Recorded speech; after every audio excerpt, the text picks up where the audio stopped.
We have an energy crisis in Europe. What's happening? Company after company is now wanting to migrate. Why? Because energy costs are soaring. Yeah. Where are they migrating to? East Asia, where they subsidize energy. Yeah. Because this is a war of cost of production. Let's make no mistake, we're in a global economic war. And the winners are the countries that subsidize the core costs of production.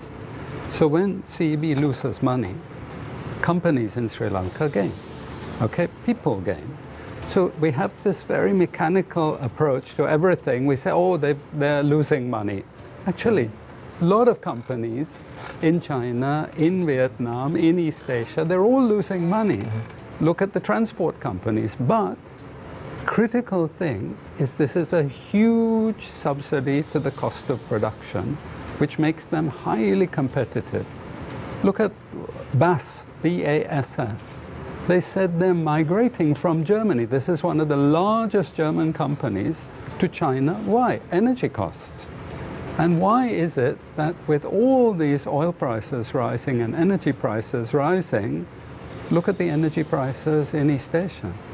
They didn't rise very much. They rose for us. They rose for the Europeans. They rose for the Americans who produce the energy. But what did the East Asians think? Costs, competitiveness. This is where we get it wrong. We don't understand that when you privatize, you mentioned the SOEs. I'm 100% with you. You know, a lot of them are corrupt and there to serve the interests of various politicians. But what about the strategic industries? This is crucial. I'll just give you an example. You see, this obsession with privatization is now being reversed in Europe, now. As we speak, the Europeans are now rethinking all the privatizations. UK has gone too far. I'll just give one example. It's a very simple one. The British government privatized the airports. They privatized it and sold it to British Airports Authority, a monopoly. It's a monopoly. It controls 7 of the 8 largest airports. What did they do? They didn't have to reinvest. They're a monopoly. You see, they sold it to a private monopoly. They said, thank you very much. We'll charge whatever we want to charge. We don't have to reinvest in anything. The Daily Telegraph, which is a conservative newspaper who was very pro the privatization, admitted in a study that the average business traveler loses 45 minutes per journey because of the inefficiency of the airports.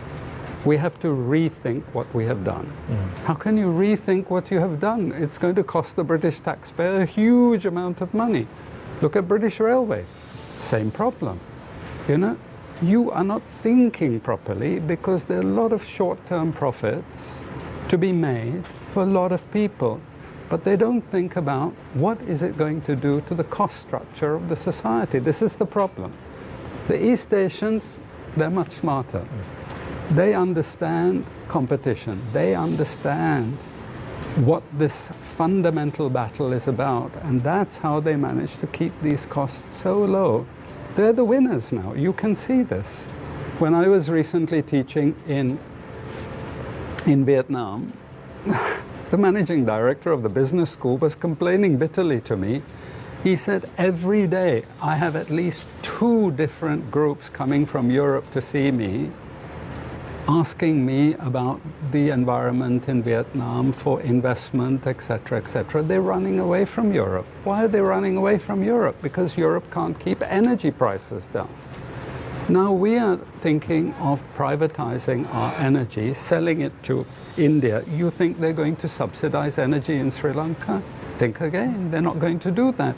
We're going to destroy the cost base of the country. Why? Because we're saying, you know, this sacred thing, oh, they'll come and invest and so on.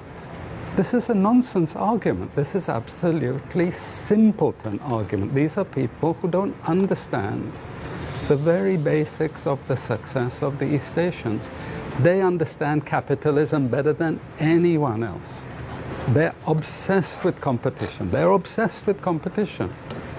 China does not have one company like Apple dominating the entire smartphone industry. China has 5 giant smartphone companies, 4 of which were deliberately set up to fight against Huawei. Deliberately. Because they want competition, driving down the costs, improving the technology, etc. But when it comes to strategic industries, then they want those industries to make sure the costs for the whole society are low. This is the point that is being made.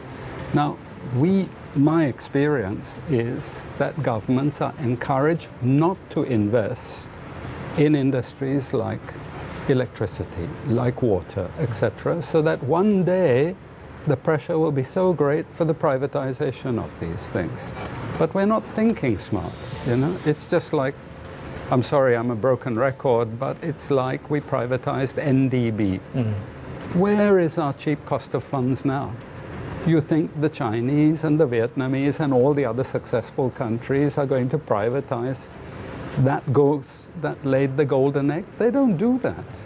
They want to make sure that their cost base is as low as they can possibly make it. That's why, for me, it's a very simple thing about privatization. Never create a private monopoly. Never. And never sell it to foreigners.